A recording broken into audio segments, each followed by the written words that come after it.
As promised, everyone, Pac-12 Media Days here at Mark Rogers TV. We've got Tony Siracusa straight from just off the podium there at Pac-12 Media Days. I don't even see this as bad of me as the voice of college football to even admit you're in Los Angeles, right? That's where Yeah. they're taking place this year. Yeah. I wasn't even positive about that. We are literally at a location called Hollywood and Highland. And just to give you some context for where we are, Hollywood and Highland is an outdoor shopping venue, some high-end shopping, some nice restaurants. Immediately downstairs from us is the Dolby Theater, where they host the Academy Awards every year. And we are up on the 5th floor at the Ray Dolby, whatever they call the ballrooms, I guess. And they've taken up over the 3rd, 4th, and 5th floor of this complex for the Pac-12 Media Day, which used to be held over 2 days. They would do 6 teams in one day, 6 teams in the second day. For reasons still unbeknownst to most of the media, they crammed all 12 teams into one day. And so it caused them to take up everything, with the Pac-12 network and Fox Sports taking up a good portion of the venue, and then the main interview room for the rest of the media. So yeah, it's been a pretty crazy and long day. We started about 7 a.m. this morning and have been going ever since. And so that's where we are. Still a very Southern California type of feel to the day. All right, we will try to cover all 12 of those Pac-12 schools. Maybe a slight to Oregon State if you time out the conversation. I'm sure we'll just compromise on the Beavers. Just a few seconds, probably. Wink, wink. Okay, we've got new coaches in this league all over the place. So I'm thinking, where are they? They're in Arizona, of course, with both schools. And they are in Los Angeles with UCLA. Those are the 3 that come to mind. Am I missing Oregon State, of course, with Jonathan Smith as well, and Oregon with Mario Cristobal, and some possible expectations there with him. So that one of the major storylines. Your thoughts and what you heard there that you found interesting? You know, a big difference amongst all of them. Of course, Cristobal coached the bowl game last year for Oregon because they'd already had the coaching change with Willie Taggart deciding to move on to Florida State at that point. And so technically he is still a first-year head coach because all he did was coach the bowl game. But a big difference in style and mannerisms, and really a plan going forward with each one of those coaches. When you look at Jonathan Smith, so that we can get in our Oregon State coverage, you know, we don't want to slight anybody.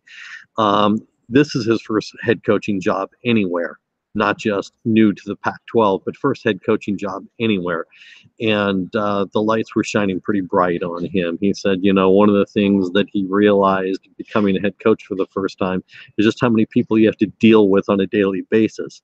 Well, welcome to head coaching. That's the way it is, and you know you're not exactly in a small conference either, you know. But he did talk about coming in and not wanting to give away to low expectations for Oregon State. He said he wants them to compete every game. He wants them to get better every day at practice. He doesn't want to accept the fact that it's Oregon State and people don't expect much of them, because he doesn't want the players to buy into that. You know, he had one of his players with him. He had Key Wetzel with him, and it was interesting because Wetzel talked about, he's a linebacker for Oregon State, and one of the things Wetzel talked about was there is a difference in the feeling in the program already. He said last year there were a lot of players who were going through workouts just to get them done. They go to the weight room because they had to, and that's what you do when you go to get it done. He said you're starting to see a lot of players attacking their workouts and being very aggressive because they feel like, you know, there's a new mentality in the program. And so if you're an Oregon State fan, obviously your expectations are going to be in check, but you know, you like the idea that at least there's a new mentality there and something to look forward to with the season. If you're an Oregon fan, you know, there's an interesting thing with Mario Cristobal, and part of that has to do with the fact that, you know, you really didn't get a legitimate look with the bowl game because it was a last minute scramble having him in as the interim. And Cristobal really talked about his coaching gene pool, if you will, because of course he's been a head coach once before, but it was at Florida International, which isn't going to, put anybody at the top of anything. But it's his assistant coaching resume, which really shines bright because he's worked for Larry Coker. He's worked for, and he played for Jimmy Johnson. And of course, most recently, he worked for Nick Saban. And before he went to Oregon as an assistant. And he said, working for Nick Saban is pretty much the equivalent of getting your PhD as an assistant coach. You learn everything you need to know to get ready for the next level. And he said part of what he really wanted to do is ramp up the aggressiveness of the program, the mental aggressiveness of the program, because while he liked what Willie Taggart did with the schemes and the X's and O's, he felt that the players lacked a little bit of a mental aggressiveness. Now, part of the big news that Oregon had this week is they got a big name player this week. And, some people may not realize, how do you get a player this week? That's news. They got Brian Addison. And if you haven't paid attention to the news out of the Pac-12, Brian Addison signed with UCLA. And he was one of the top 2 athlete signees in the last recruiting class. Addison couldn't make the academic cut at UCLA. He never got a passing SAT score by UCLA standards. He had one more chance to take it. However, because of the timing, if he did not pass that last one, the calendar was going to work against him, so he was never going to have a chance to get somewhere else. And so what he did was, even though he had a committed letter of intent, he asked UCLA to release him from the letter of intent, opted not to take that last roll of the dice on another SAT, and take his chances at a university where his existing SAT scores were going to be good enough. And he signed with Oregon this week. And so, of course, that's a big get for Cristobal already. And he talked about how excited they were because this kid's a tremendous athlete. And Cristobal talked about how explosive he is, about how he intends to play him on both sides of the ball immediately as a defensive back and as a wide receiver. But he also talked about his quarterback and that this is going to be the key for the season. This is going to be where the season turns for the Ducks with Herbert. And he said Herbert has become more of a field general. Justin Herbert, of course, we're talking about. He said he's become more of a field general in what he saw in the spring. And it's a little bit cliche, he said, but he's gained more of an understanding of the running game. He was always a big kid. He was always physical. He was always athletic. And he could always throw the ball downfield. That's fine. A lot of quarterbacks could do that. But that he's gained a better understanding of the game as a whole, especially in the running game, and how to implement it as part of the bigger picture. And it's interesting because I talked to Herbert about that immediately after Cristobal made those comments. I went over and talked to Herbert because he was here. And he said that he completely gives Cristobal the credit for teaching him how to do that during the spring and spending the time in the film room with him, specifically one-on-one, showing him more of the fundamentals that he said he never knew before, and getting the different reads that he could always read a passing defense, but learning how to read a run defense and how to take advantage of the different schemes that he would see in a run defense. And so Cristobal made it pretty clear that is going to be the key, that as Herbert goes, so goes the Oregon offense, and really, quite frankly, so goes Oregon, this season. We talked about a couple of the other new coaches, and boy, you want to talk about something to watch this season. Keep an eye on the desert. It is not going to be dull. And I think we had talked about this a little bit before when the coaches were hired. Boy, you want to talk about two sides of a coin. I don't know if you want to start in Tempe or Tucson, but boy, they are interesting stories. Let's start with what I would consider to be the more interesting, and I think most folks would agree because of it being such a wild card factor versus Kevin Sumlin, the known commodity at the collegiate level. So we'll go with Mr. Herm Edwards. Yeah, Edwards, of course, was a curious hire to begin with, and he was a curious interview today. I got to tell you, out of the 25 minutes that the coaches gave up on the podium, and let me digress for one quick moment to give you a little bit of the flavor of what a Pac-12 media day is like. If anybody has watched, because I know you have, you watch SEC media days, and the coaches are up on an elevated stage, and the media sits there at their seats and very quietly and in a genteel fashion raises their hand, and someone brings them the mic and they announce what their name is and where they're from, and they ask their question, and the coach stands up politely and asks it. They don't do that at Pac-12 media days. Generally, the coach gives a quick 2 or 3 minute opening statement, sits down at a table on the stage, and then the media all goes up in really what looks like a mosh pit, a media mosh pit to the stage, and you just ask the questions from up there. Whoever wants to go up there. And if you don't want to, you can sit at your seat and you can hear it over the microphone and over the PA system. You don't have to go up there if you don't want to, but if you want to ask questions, you go up there and ask them. It is a completely different atmosphere. I would say that out of Herm Edwards' time, there was a little bit of football talked about, but it was not X's and O's. And what football philosophy was there was really mostly couched in philosophy of life and life lessons that he's learned over his time. He said, of course he's excited because it's football season, but he said so with that very characteristic furrowed brow that we all know Herm Edwards to have, that intense look on his face that is so characteristic of Herm Edwards. He talked about what he expects out of his players and how players use their social media. I'm looking behind me, you can tell that they're coming after you. They are coming after me big time. There goes Pac-12 Media Day behind me. It's disappearing quickly. Anyway, he talked about how football is a vehicle to have a platform to speak out on things, but he expects his players to do it properly. Now, he didn't talk about what's proper or how to do it, just that he expects his players to use their platform properly. Didn't want to get into specifics about kneeling for the national anthem because, of course, college football players are in the locker room during the national anthem. They don't have to deal with things like that. But how they deal with social issues or anything like that.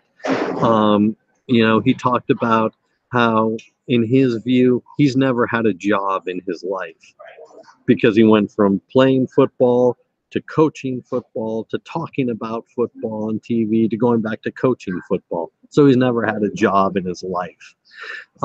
This is all he's ever had to do. It's the one time he talked about football, I guess, to some degree, was someone asked him how he dealt with the criticisms that came about from his hiring. And he said, you know what? I was recruiting. I was in people's living rooms talking to young players and to families. So I didn't read it. I didn't watch it. I didn't listen to it. I don't care. And that was it.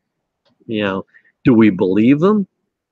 Not really. You would have had to be completely deaf to not hear some of the criticism. And I think, did he tune it out? Probably. Did he completely not hear it or not read it? If you live in Arizona, it was impossible to get away from it. If you're anywhere in the college football world, it was impossible to completely, get away from it. But they talked about, the polls, because Arizona is not picked to do well in the Pac-12, Arizona State rather, not picked to do well in the Pac-12 South by the media poll. And someone said, do you think that motivates the players? And man, the brow became even more furrowed. You didn't think he could unfurrow it from there. And he said, if you need a poll to motivate you, I don't want you on my team. You're not my kind of person, and you just shouldn't be in a Sun Devil uniform. He's an interesting guy, and you walk away from it, and you're still not sure how much football is really going on in there in terms of, he's got a football scheme. They practiced all spring. Of course, what caught people's attention was the talk that he was going to be cutting players as if, he had to get down to the NFL 52-man roster or something. And that was what caught people's attention. The one thing he did talk about was he's got concerns because he's not sure after spring that the players really understand what real football tempo is in terms of the intensity that's needed in your workouts and your practice and your everyday football existence. What other people see is maybe Herm Edwards doesn't quite catch on yet that these kids are going to classes. They're going to 4 or 5 classes a day before football practice and before workouts, and they're not living it and breathing it the way the players are that that he's used to working with every day. So there still feels like there's a little bit of a disconnect there. He is certainly seated right now, but he's basically the last man standing at Pac-12 Media Days. He is Tony Siracusa from Last Word on College Football, and we appreciate him sticking around for the long day. Of us still here, yeah, but that's it. He is the guy that is probably sitting through rain delays and into the 13th inning and so forth, and he's one of the 200 left in the baseball stadium that you see at 1 o'clock in the morning. It's the things we do for MarkRogersTV. Absolutely. This is testament to it right here and now. And in addition to providing just exceptional insight, Tony, just a backer and supporter of what we're doing here as much as anybody. So I appreciate it. The thing that's odd about the Arizona State situation from a treetop level is rarely do you have a team that went 6-3 the previous season in conference, brings back a starting quarterback, brings back its best player in N'Keal Harry, and plays in maybe the weakest division in college football, and they're expected to plummet. And this is pretty much a consensus among people that know football. They're rated like I saw something like 78th in the country by one of the major services. So it's expected based on talent depletion there in the roster that Arizona State's going to go downhill this year. And Edwards doesn't really want to address things like depth on the roster. And N'Keal Harry was here today. He was one of the 2 players that they brought, and he said, look, he's excited about the season. He was glad to come back. He said he's excited to play for a coach who's got the NFL credentials of a Herm Edwards, and because he'll tell you what it's like at the next level in the league, and you expect a player to say that. There's also the part that Edwards hasn't coached in the NFL for a long time too. So, but what else is a player of Harry's caliber going to say? I'm not saying he's being disingenuous. I'm not saying he's being untruthful, but I'm saying there's still so much unknown about what's going on in Tempe and what to expect there. There really is a lot of unknown because, again, Edwards didn't really address things. Even when questions were asked about what he saw out of spring practice, his question was, there's still a lot of unknown. These guys still don't know how to really ramp up their football speed, their football tempo. They got a lot to learn still. So there really wasn't where coaches, when they're asked that at events like this, there's a lot of, the offensive line did this good, or we got to get better at these kinds of things. What you got from Edwards was a lot of non-specific answers, a lot of generalities, a lot of thematic answers that really didn't address anything in terms of X's and O's, and really didn't do anything to address anything specific with what Sun Devil fans can expect. Which leads us to believe one of 2 things. Either the narrative is true that he is truly a CEO there, or he's just playing the role of CEO and not wanting to give the media too much and to dive into the concerns and the depth issues of the roster and some of the schematic storylines that you mentioned there. And there's no way to know. There's absolutely it will leave all of us guessing until the 2nd or 3rd week of the season and we see the product on the field. Tony Siragusa from Last Word on College Football. You got to join him, Kevin McGuffey, Mike LaValle, the rest of the crew there at Last Word for college football coverage, as we are just a couple of weeks away from, just maybe a week away, actually, from all the boys hitting the various camps across the nation. We're talking Pac-12 football here on the One Media Day, and I will have something to say about that very soon, but we're carving through the various new coaches in the league. Let's stay in Arizona with Kevin Sumlin. I heard very little of what Kevin Sumlin said today, not during the media session, but with ESPN. And the one thing he said was, in asked whether you take the approach as a new head coach of a new team, do you watch the video from last year to get comfortable and get acquainted with the talent, or do you wipe it all away and say, hey, everybody's got a clean slate, I'm not going to hold anything against you, or raise you to a position based on your track record? I am evaluating everyone from day one. And Kevin Sumlin said, I don't look at the video. I don't care what happened before. I'm stepping on the field for the first time, or did this past March, and I'm starting to evaluate talent, which leads me to believe my follow-up question would have been, that meant that Khalil Tate was battling for the starting quarterback position in day one of spring camp. But I don't believe that was the case, but what did you get after out of Kevin Sumlin's comments? I think what you say is true, except for Khalil Tate. Khalil Tate's the starting quarterback, and there's no question about it, because he's one of the best players in the conference, and he was here actually as one of the Arizona representatives as well.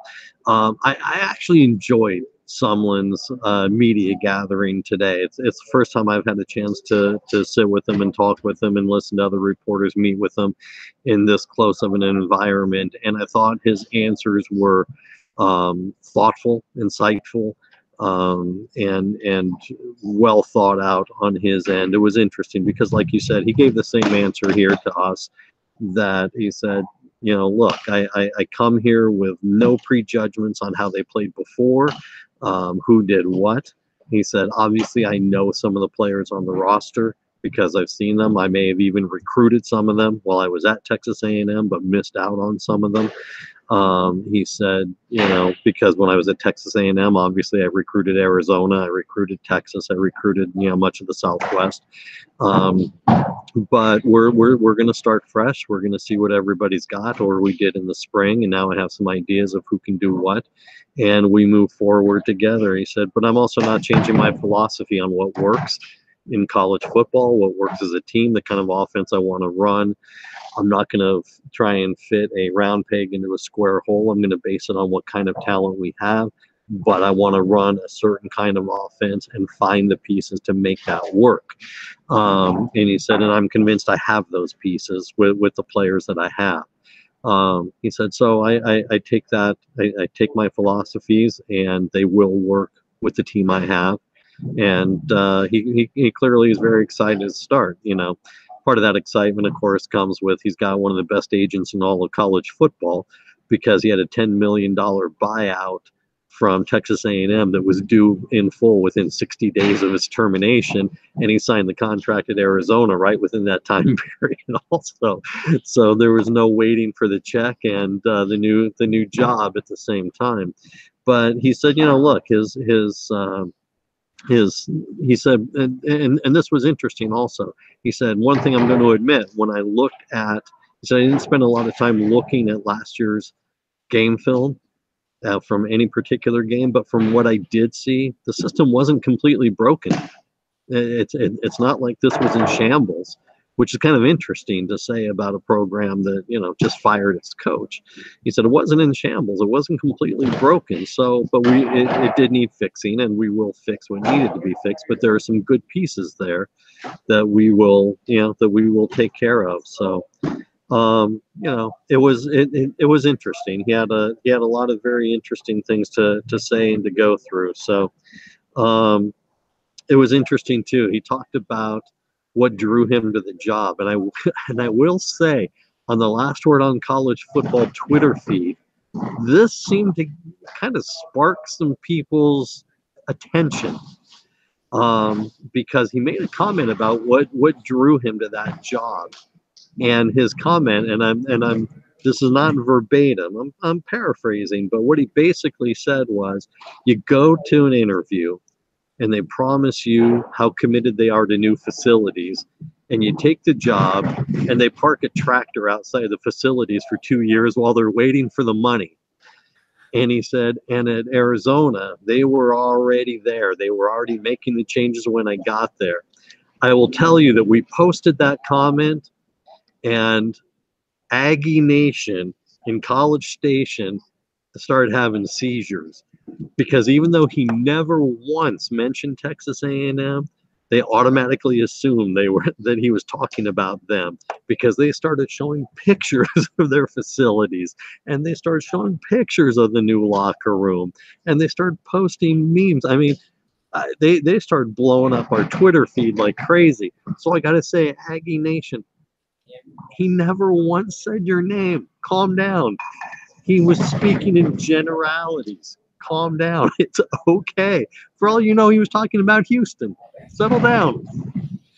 And if anything, if you look at what Texas A&M has poured into that program here in the last, done a great job. I think they backed up their boasts there and their promises when it comes to beefing up the facilities. To good use.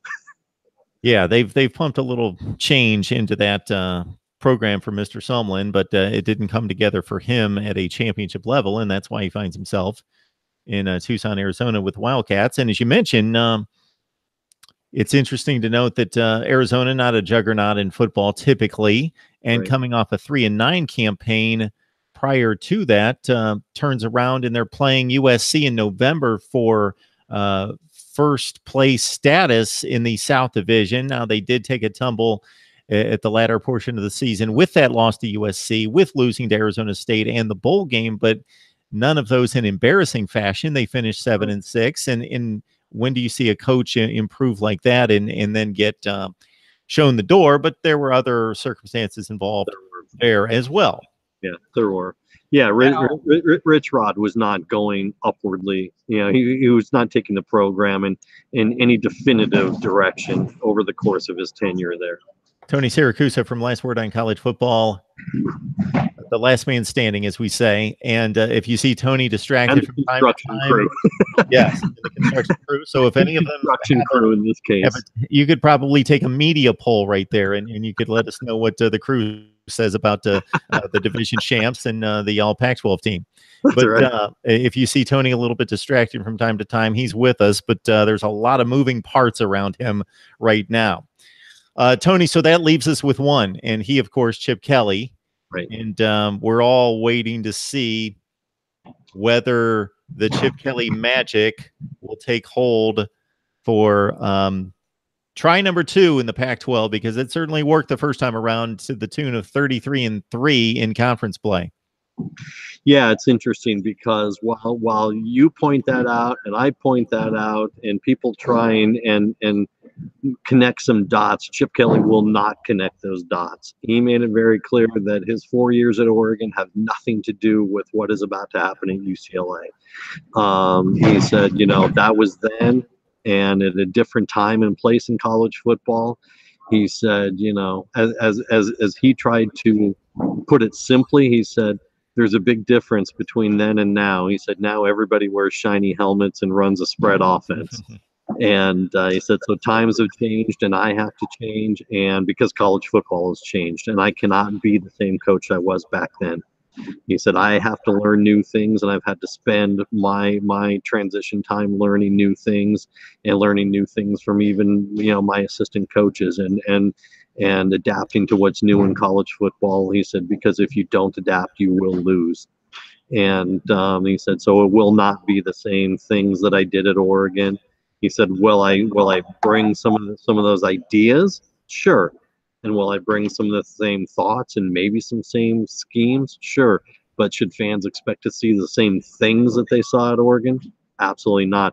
I sat down with him after his media gaggle and had a chance to sit down with him outside in the sunny patio area and had a chance to sit down and get a few questions with him. And it's interesting. You and I had a conversation sometime after the spring, and we talked about the depth of the wide receiver core at Oregon and what they had done over the years. And he said, it's interesting you bring that up, because yes, that's true statistically, that we had a lot of depth and we had a lot of diversity. He said, but don't look for that at UCLA right now. Even though you may statistically look at it and say, do we have the same kind of depth of receivers? And the easy answer would be yes. He said, but you got to remember, at Oregon, we were blowing teams out by halftime. So he said, you got to add context to it. He said, guys who ordinarily would never have seen the field were playing the third quarter because we were already up 40-0 at halftime. He said, so if you really want to get some context to what was happening at Oregon, what you got to look at is the Gatorade, content that we were going through, because my starters were already out of the game. And he said, so that skews the statistics that you were looking at. He said, I see what you're saying, and how many receivers were catching balls, how many guys were in the flow of the offense. But you got to remember, we were using guys who, under other circumstances might not have been playing. So it's hard to draw that correlation. So he really is trying to tell fans, don't look at Oregon and expect to see that here. And it's not that he's not trying to tamper down expectations in some sort of transition year type of thing. He's saying it's totally different. Whether it's this year or next year or the next 5 years at UCLA, it's different. It's going to be different. And he said, it's not that he's trying to squash the expectations. He said it's not his job. He said it's not his job to excite the fan base or tamper down the expectations of the fan base. It's his job to prepare the players, put a good product on the field, but make sure that these guys are prepared to do their jobs and go out on the field, and the results will take care of it. He referred to John Wooden multiple times and that type of thing. And yeah, he knows where he is. He's done that since he arrived in town. Exactly. He knows where he is. And he said that that's about doing the preparation in practice, doing the preparation in the film room, whatever the case may be, and the results will take care of themselves, and the fans will be happy with that. Tony Bruin, last word. He is Tony Bruin. If you look up the Twitter handle, that's him. You find him right there. I'm just trying to help out the social media account. Tony is what I'm trying to do. Appreciate that. It's been a long day. Tony Siracusa for both of us, and I have no excuses compared to what you've dealt with today.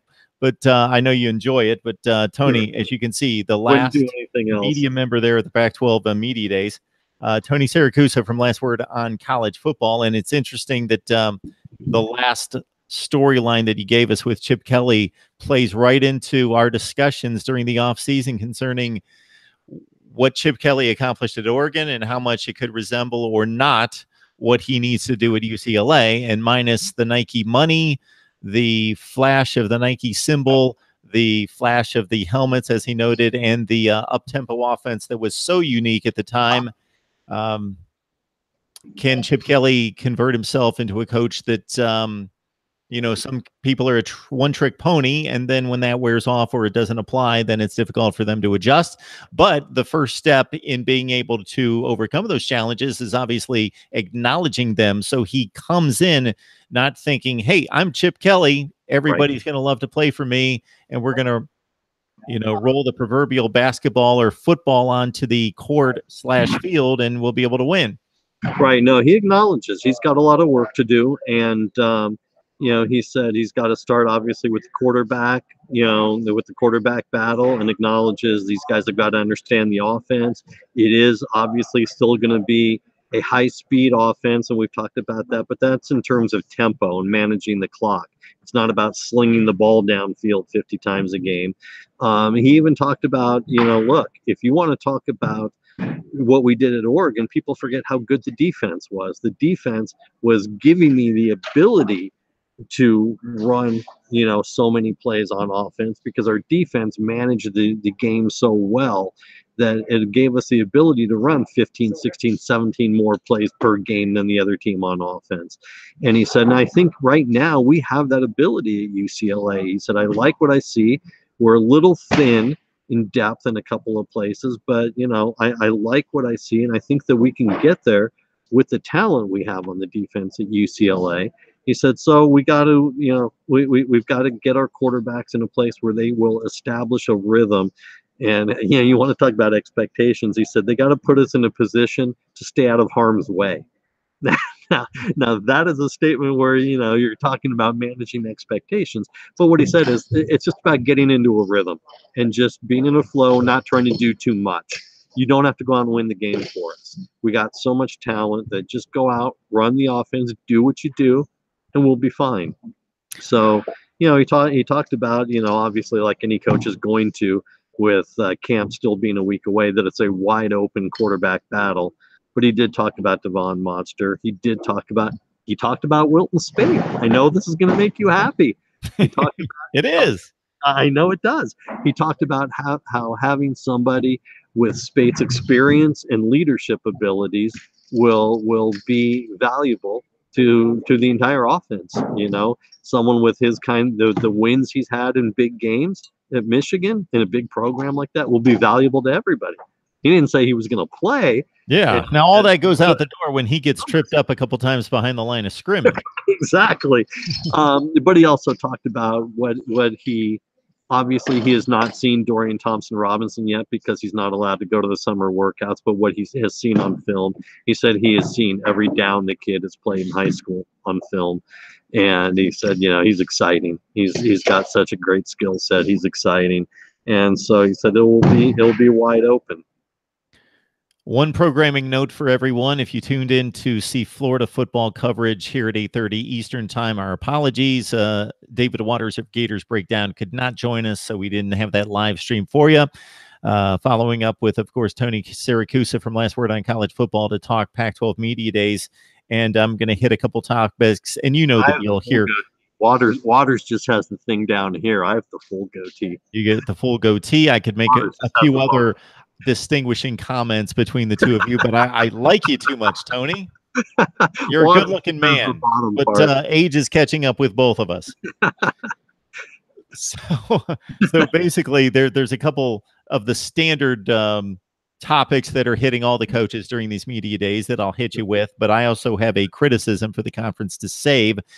The redshirt rule, unless you have something interesting to say about it, I think it's just obvious. It's good for the game. It's good for the coaches. And most importantly, thank goodness, it's good for the players, and it was instituted. Yes. All the coaches uniformly like it. They talk about how it gives them flexibility to take care of the players. You can put a player in late in the season, still use him without burning his redshirt year. There's no, like most of the coaches talk about, none of them has an idea of how they'll use it. Right now, if they've got a kid who might be able to play and they're not sure, but uniformly everyone agrees it's good for the kids. Tony, what are the worries about gambling? They mostly don't have any worries about gambling. Because strangely enough, you may find this interesting, Larry Scott, the commissioner of the conference, seems to have the least amount of worries about gambling, because he said at this point he thinks that if it's going to be legalized, there are going to be people monitoring it more than what there would otherwise be. And so if there's a heavy betting line on one game versus another, someone's watching it and figuring out why.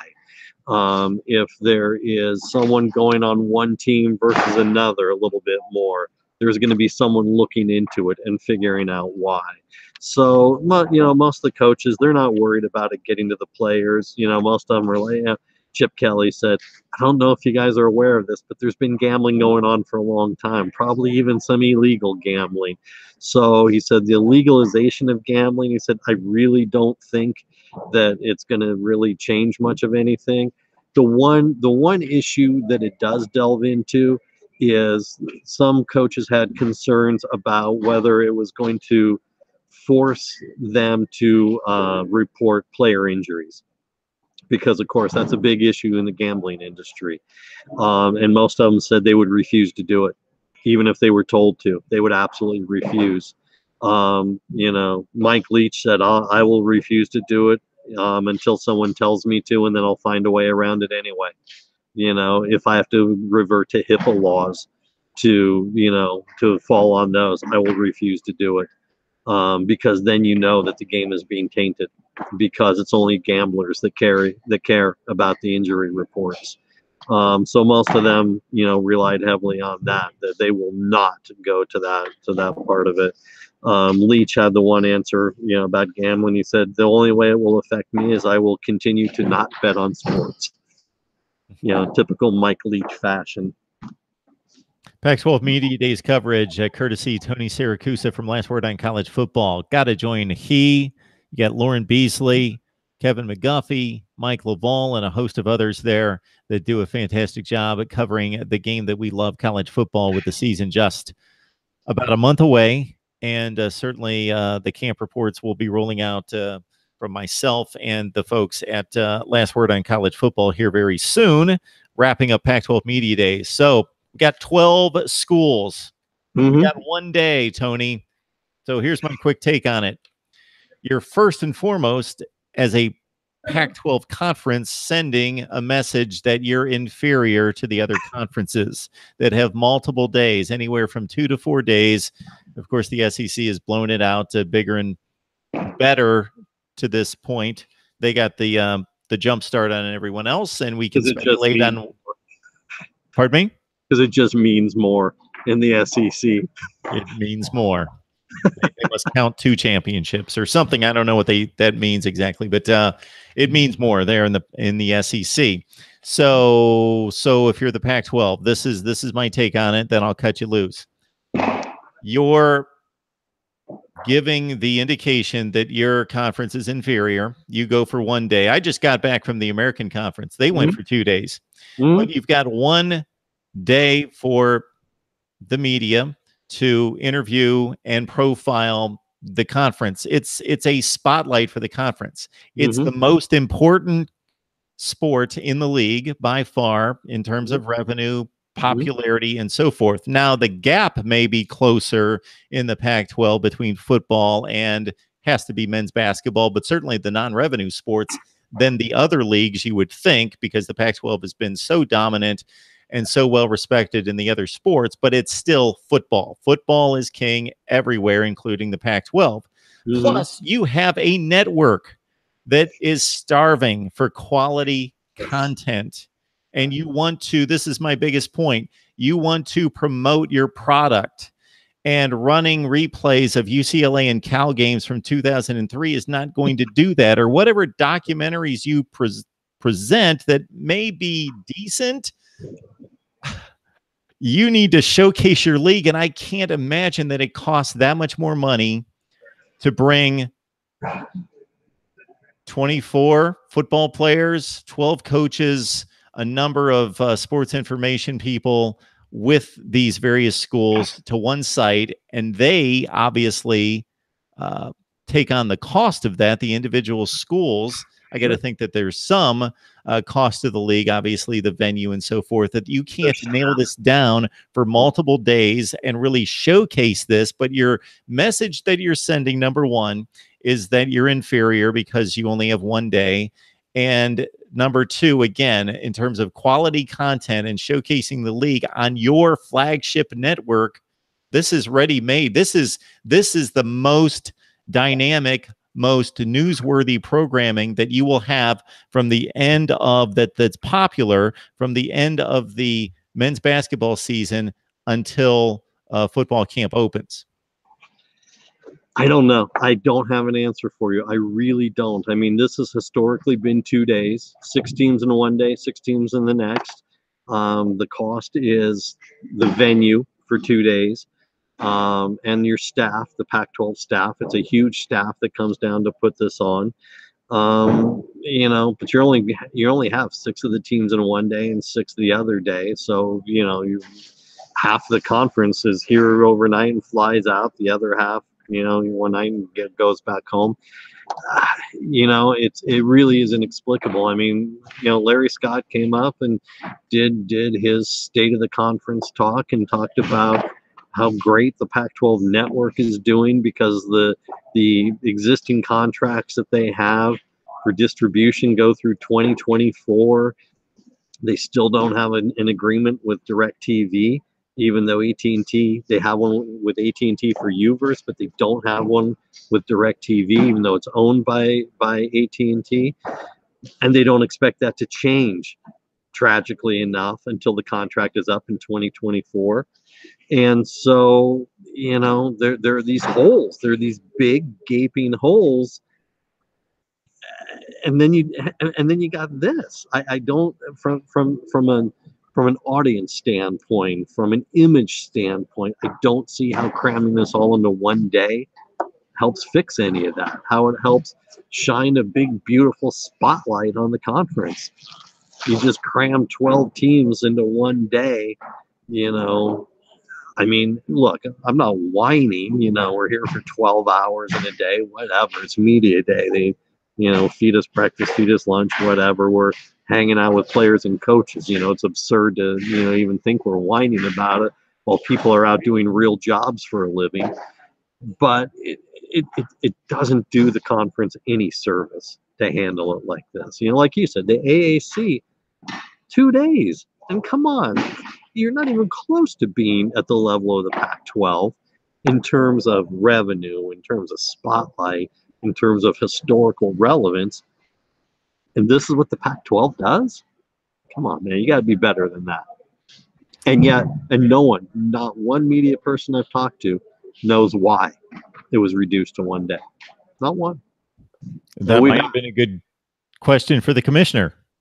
And no one asked, honestly. And I will take blame. I didn't ask either. No, I don't think it's the most relevant or important question. It doesn't affect the football season necessarily. Exactly. Maybe it does in a very 7-degree manner that I may. It would have been a very self-serving question.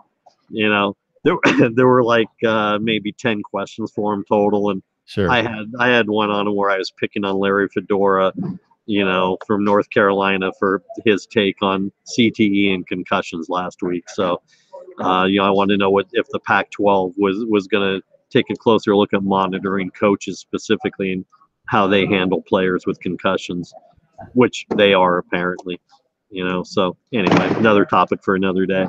All right, Tony Siracusa from Last Word on College Football to break down Pac-12 Media Days, or Media Day. Let me be more precise about that. Pac-12 Media Day with 12 teams talking and 24 players and 12 coaches and 36 total people that you need to talk to if you want to cover it in its totality in 1 day. Pac-12 Media Day. Tony Siracusa joins us to break it down. So, Tony, we will let you go unless you have anything else to say. I will let everyone know that I'm going to stay on the live chat for just a few minutes to let you know what we have planned and in store over the next several weeks, and also to answer whatever questions or comments that you have in the live chat. All right. I think we're good. I think we covered it. All right, Tony, thank you so much. We'll have you back on as soon as we can get you, hopefully soon, to talk UCLA and Pac-12 football as the guys get to camp here in the next few days. And as soon as we get some news, we will track you down for it. Yeah, we'll be out there next week when camp starts. Excellent. Tony Siracusa from Last Word on College Football. Please check out the website, Last Word on College Football. This, of course, is Mark Rogers TV, the voice of college football. Please like, comment, and subscribe as we get you set like no one else for college football season 2018 with training camp just a few days away. We have wrapped up our media days coverage, I believe, from the Big Ten, the Pac-12, and of course last week was the SEC, the Big 12, and the ACC. Want to let you guys know that coming in just the next few days, I will have my schedule rankings. I have ranked all the schedules in the Power 5 plus the major independents. I'm going to release those over the next few days with comments on why they are highly ranked or lowly ranked and what the system entails. Also, you have noticed that I made my way to American Conference Media Days over the first 2 days of this week, Monday and Tuesday, there in beautiful Newport, Rhode Island. Many of you have made some very nice comments, encouraging comments, great support from you about our efforts at American Conference Media Days. I was able to talk to 29 players and coaches, so we have just released the tip of the iceberg at this point. Some of the highlights would include Ed Oliver, who is considered by many who evaluate these players for the next level, in particular as the best player in college football and the most likely number one selection in the 2019 NFL draft. We knocked out that interview on Monday, and that is provided for you there at Mark Rogers TV, the voice of college football. Also, Mackenzie Milton, the Central Florida quarterback who accounted for 40-plus touchdowns last year and is a fringe Heisman candidate. He discussed that with us, and the transition from Scott Frost to Josh Heupel, and a really nice interview with Mackenzie Milton, Central Florida quarterback. Again, 29 players and coaches interviewed right here at Mark Rogers TV. We've released 5 or 6 of those, including Mike Norvell, the head coach at Memphis, Ken Niumatalolo, the head coach at Navy and the most tenured coach in the American Conference.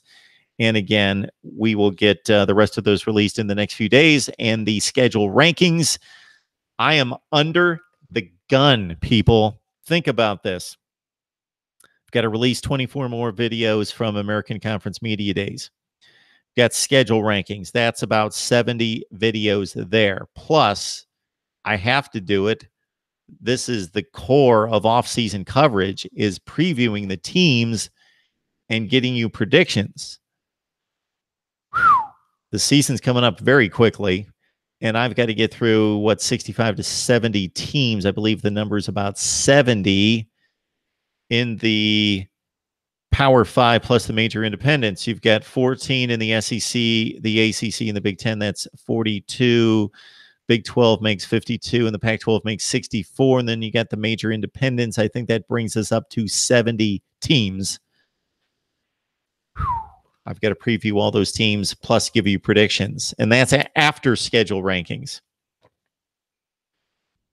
And we need to get that done by Thursday, opening night. The date, I believe, is August 30th. Let me go to the live chat.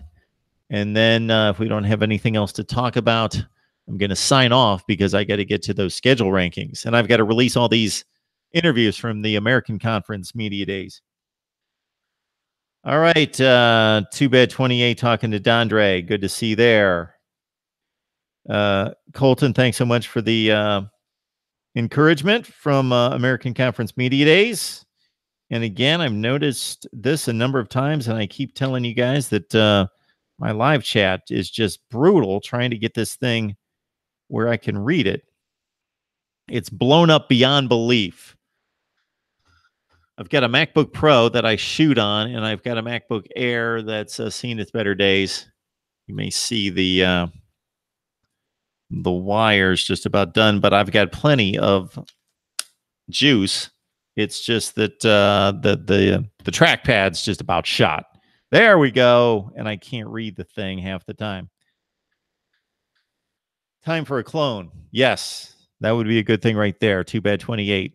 We have one, in a sense, in gridiron expert Alex Galbraith. We also have to introduce another member of the staff here at Mark Rogers TV, and we'll do that hopefully in the next few days. Appreciate, again, the encouragement there. Colton, you guys taking shots at SEC Media Days. Yeah, it is about a bit drawn out in 4 days. 4 days. People have to plan basically a vacation to go to SEC Media Days start to finish. Dave from Florida having a rough 2 days.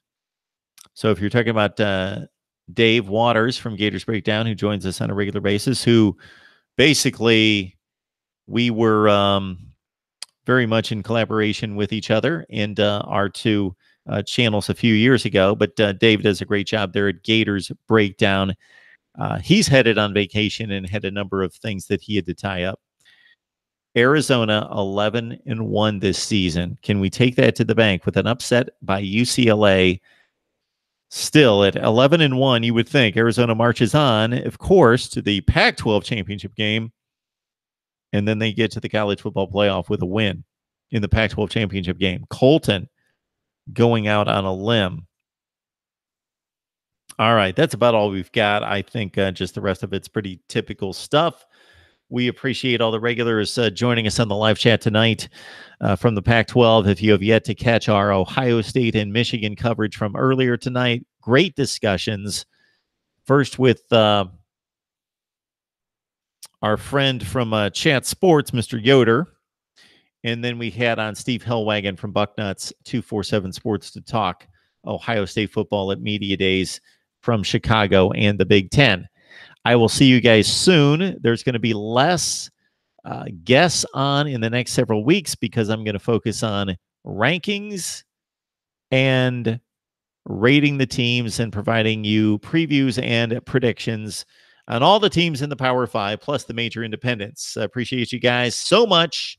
Let's continue to like, comment, and please subscribe to Mark Rogers TV if you have yet to do so and you truly love college football. I don't know why you wouldn't subscribe. We provide the most diverse, best commentary, discussion, debate, analysis than anyone you can find online on the entirety of the nation. College football coast to coast right here at Mark Rogers TV, the voice of college football. We will see you guys soon.